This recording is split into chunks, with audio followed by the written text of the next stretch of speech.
Katanya Sayyidina Umar bin Khattab, kalau aku disuruh pilih jadi debu atau jadi abu, atau sabar nunggu kepastian surga atau neraka, maka saya pilih jadi abu daripada nanti saya bingung di mana surga atau neraka. Karena apa? Karena kalau saya jadi abu, nggak mungkin saya masuk neraka. Kalau kita kan pede, sik entenono. Begitu nyemplung di neraka, rahmat ya Allah, sekadung. Debu, abu ya Rob, nggak, sudah sekadung, nggak bisa, udah terlanjur.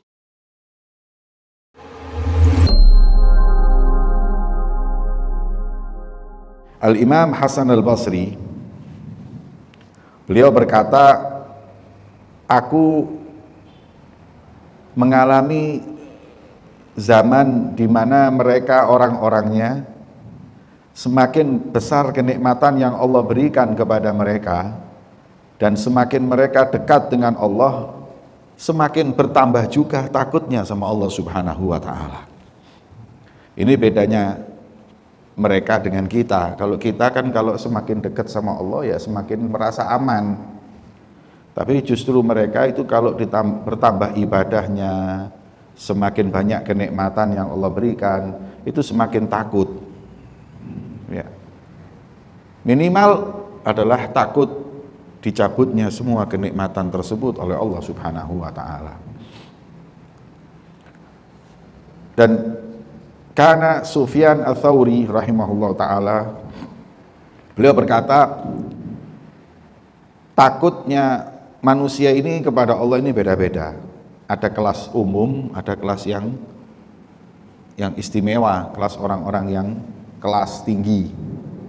Nah, takutnya orang kelas umum adalah mereka meninggalkan apa yang dilarang oleh Allah. Ya. Nggak maksiat sama Allah itu adalah takutnya orang kelas umum. Maka beliau berkata, ya laitani kuntu ma'ahum. Ya. Takut kelas umum pun itu kami berharap. Ya. Jangan lagi takutnya orang-orang kelas tinggi. Kelas tinggi ini jangankan bermaksiat, kepingin maksiat aja takut. Terlintas dalam hatinya maksiat aja mereka takut. Ya. Makanya ada ulama yang mengatakan, ma fa'altu makruhan wala hamamtu bimakruh. Saya nggak pernah melakukan hal yang makruh, bahkan terlintas untuk melakukan hal yang makruh aja enggak. Ini kan kelasnya orang hebat. Nah, kata beliau, jangan yang kelas itu, kelas orang awam aja saya kepingin. Pokoknya yang penting nggak maksiat sama Allah Subhanahu wa ta'ala. Wa kana Hammad bin Zaid rahimahullahu ta'ala la yajlisu daiman illa mustawfizan ala qadamai. Tidak duduk kecuali duduknya orang jongkok. Orang jongkok itu kenapa? Supaya kalau ada apa-apa cepat berdiri. Iya kan? Bukannya kita itu kalau kepingin cepat berdiri duduknya jongkok. Kalau duduk sila ini kan ada apa-apa berdirinya susah. Nah, beliau itu selalu duduknya jongkok gitu itu. Kalau ditanya kenapa kau duduk itu kok jongkok, jawabannya orang yang duduknya bersila adalah duduknya orang yang tenang.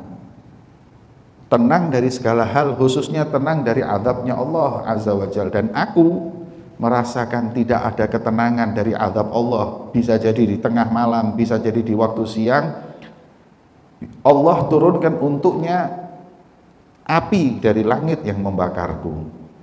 Maka duduknya dia jongkok karena takut tahu-tahu turun azab dari Allah Subhanahu wa ta'ala. Ya. Itu orang yang ahli ibadah ini bukan orang yang ahli maksiat ini. Apalagi kita ini sudah banyak maksiat, duduknya tenang. Ya. Ini yang disebut dengan maqam muraqabah. Merasa senantiasa diawasi oleh Allah Subhanahu wa ta'ala. Wa Umar bin Abdul Aziz, beliau berkata, Allah Subhanahu wa ta'ala merahmati makhluknya, hambanya, karena lalainya di sebagian waktu. Ya. Kalau walau la dzalik kalau bukan karena itu, ya, Allah ini merahmati hambanya yang lalai. Jadi kadang-kadang kita ini walaupun lalai dirahmati oleh Allah. Kalau enggak, niscaya manusia ini semuanya sudah mati ketakutan. Ya. Mati ketakutan. Setiap kali kita ghaflah, lupa, langsung diadab sama Allah. Niscaya kita ini nggak ada yang tenang hidup. Matinya kita mati ketakutan semua. Tapi kadang kita ghaflah itu masih dirahmati oleh Allah. Itu yang ghaflah. Wa kana Atha As-Sulami rahimahullahu taala itu rih wala ribih. Rih. Idza tharat rihun. Di sini tulisannya ribih, makanya tidak mungkin kalau ribih itu. Rih itu apa? Ribih, ya salah. Rih. Kalau berhembus angin, langsung dia itu kayak orang ketakutan, kebingungan, berdiri, duduk, masuk, keluar rumah. Ya, wa ya'khud bi jaldah batni. Seperti seorang perempuan yang mau ngelahirin keluar apa? Darah. Ya. Orang perempuan kalau mau lahirkan kan tidak bisa diam. Berdiri, duduk, ya, takut gitu. Nah, beliau itu kalau ada angin berhembus, khawatir itu azab dari Allah. Sampai bingung. Ya. Kalau angin tersebut adalah angin azab dari Allah Subhanahu wa taala. Kemudian Abu Sulaiman Ad-Darani beliau mengatakan kalau apabila berharap itu menang dari ketakutan, hati itu rusak. Sebagaimana orang-orang bodoh seperti kita. Orang bodoh seperti kita ini kebanyakan rojaknya daripada khaufnya. Makanya orang itu kan harus ada rojak, harus ada khauf. Rojak ini berharap. Berharap itu berarti merasakan tenang atas rahmatnya Allah, kasih sayangnya Allah. Ya, itu harus ada. Kalau tidak putus asa nanti dari rahmat Allah. Dan juga harus ada rasa takut. Katanya Imam Haddad dalam Nasoih, ini seperti janahin, burung dengan dua sayap. Kalau imbang, khauf sama roja itu enak hidup. Kapan ada saatnya roja, kapan ada saatnya khauf atau takut atau berharap. Nah, zamannya sahabat itu zaman yang ghalaba alaihimul khauf ala roja. Orang-orangnya lebih banyak takutnya daripada rojaknya. Tapi zaman kita, zaman Imam Haddad, bukan zaman kita, zamannya Imam Haddad, rojak ini lebih banyak daripada khauf. Makanya karena banyak rojaknya daripada khaufnya, beliau dalam kitabnya itu membahas khauf lebih banyak daripada rojak. Karena kayak dokter. Ulama ini kan kayak dokter. Apa yang menimpa objek dakwahnya itulah yang sering disampaikan. Itu namanya dai, namanya ulama itu seperti itu. Melihat apa yang menimpa objek dakwahnya, disitulah yang dia tekankan. Umpama jamaahnya ini terlalu takut-takutan, maka banyak dia mengharap menyampaikan rojak supaya orang itu tenang, gampang melbu surga itu gampang. Kenapa? Karena yang dihadapin orang-orang yang takut. Kalau yang dihadapin orang-orang yang rojak tok, nggak ada takutnya, maka dia memperbanyak masalah takut daripada rojak. Nah, zamannya Imam Haddad ini lebih banyak rojak daripada khauf. Makanya dalam kitab Nasoih Diniyah beliau perbanyak masalah khauf. Nah, ulama itu gitu. Ada ulama yang nggak melihat itu.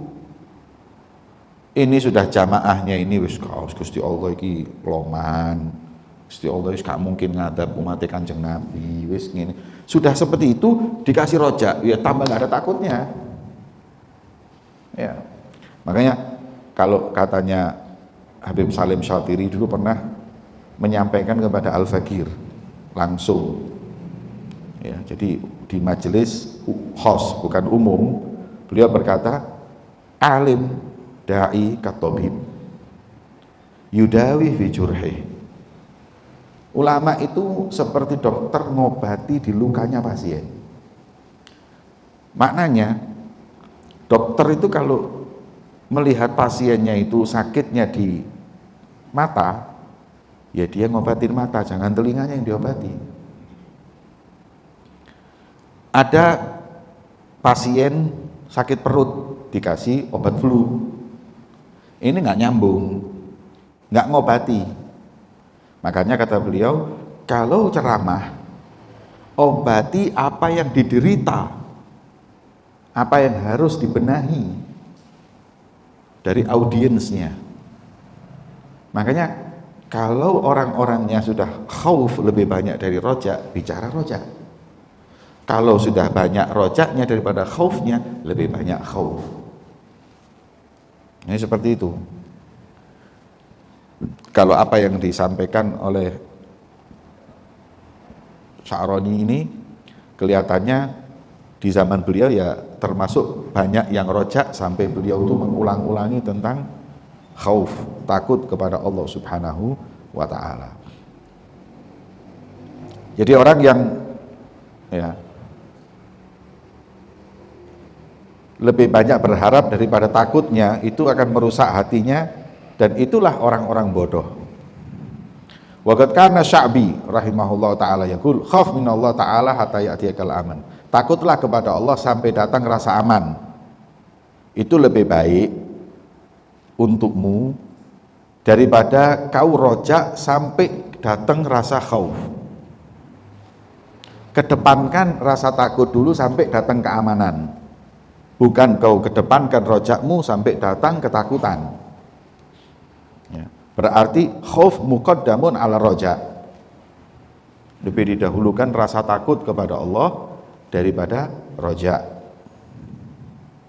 Ya. Abu Sulaiman Ad-Darani, beliau berkata, wallahi inilah akhaf an akuna awal man yushab ala wajhih yaumal qiyamah ilan nar.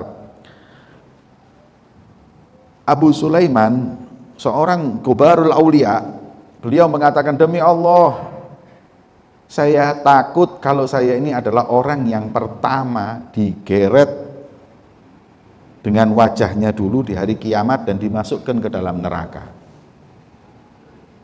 Kif, bisa bayangin kalau Abu Sulaiman Ad-Darani itu dia khawatir orang yang pertama kali dimasukkan neraka. Maka bagaimana dengan kita? Yang seperti ini amal ibadah kita. Maka itu terus kita harus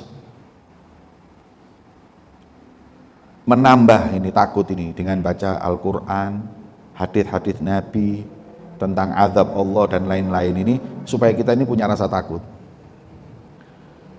Sampai Sufyan Ats-Tsauri itu rasa takut yang dideritanya membuat dia sampai kencing yang bercampur dengan darah. Kemudian dipanggilkan dokter, dokternya Yahudi. Dan ketika dilihat perutnya, dia berkata, aku nggak nyangka ya, kalau beliau yang ahli ibadah ini tertimpa penyakit sampai seperti ini, hingga Yahudi itu menangis ya. Dan dia berkata, ini orang saking takutnya sama Allah Subhanahu wa ta'ala sampai ya rusak kabitnya, hatinya ini sampai ya rusak. Kabit itu apa? Empedu atau hati itu. Dan aku nggak punya jalan keluar kalau seperti ini, nggak bisa ngobati saya. Ini orang terlalu ketakutan sama Allah. Kemudian Amirul Mukminin Umar bin Khattab, Sayyidina Umar bin Khattab, beliau berkata, kalau aku diberdirikan oleh Allah antara surga dan neraka, dan aku diberi pilihan antara aku sabar, aku jadi debu, atau antara aku sabar sampai aku tahu di mana tempat kembalianku, surga atau neraka. Berarti ini masalah wukuf baina yadillah. Jadi aku dikasih, umpama aku dikasih dua pilihan ketika nanti di yaumil kiamah ini, kau jadi debu atau jadi apa? Abu. Kau jadi abu, abu itu nggak diadab, nggak juga dapat surga. Romat ini kan binatang, itu semuanya jadi debu, jadi abu. Tidak ada binatang masuk surga, masuk neraka, tidak ada, kecuali satu aja. Anjingnya Ashabul Kahfi, namanya Kitmir. Itu satu-satunya anjing yang masuk surga. Selain itu semua binatang jadi romat. Makanya katanya Sayyidina Abu Bakar bin Abdullah Sultanul Malak, ketika beliau lihat anjing, dia bisa jadi lebih baik dari saya. Sebab anjing itu nanti yaumul qiyamah soror romat, jadi abu. Dan dia nggak dapat surga, tapi juga nggak merasakan pedihnya neraka. Dan aku masuk neraka mesti sebentar, keadaanku lebih buruk daripada anjing. Ya. Katanya Sayyidina Umar bin Khattab, kalau aku disuruh pilih, jadi debu atau jadi abu, atau sabar nunggu kepastian surga atau neraka, maka saya pilih jadi abu. Daripada nanti saya bingung di mana surga atau neraka. Suruh nunggu. Karena apa? Karena kalau saya jadi abu, nggak mungkin saya masuk neraka. Ya, kalau kita kan pede, sik entenono. Begitu nyemplung di neraka, romat ya Allah, sekadung. Debu, abu ya Rob, nggak, sudah sekadung, nggak bisa, sudah terlanjur. Wa kana Malik bin Dinar, beliau mengatakan, ashtahi, aku berharap, aku menginginkan untuk Allah subhanahu wa ta'ala berdirikanku di hadapannya, dan Allah berkata, raditu anka ya Malik, aku ridho denganmu wahai Malik, thumma asiru turaban ba'da dzalik, walaupun selanjutnya aku jadi debu, nggak apa-apa, yang penting aku mendapatkan ridho Allah subhanahu wa ta'ala.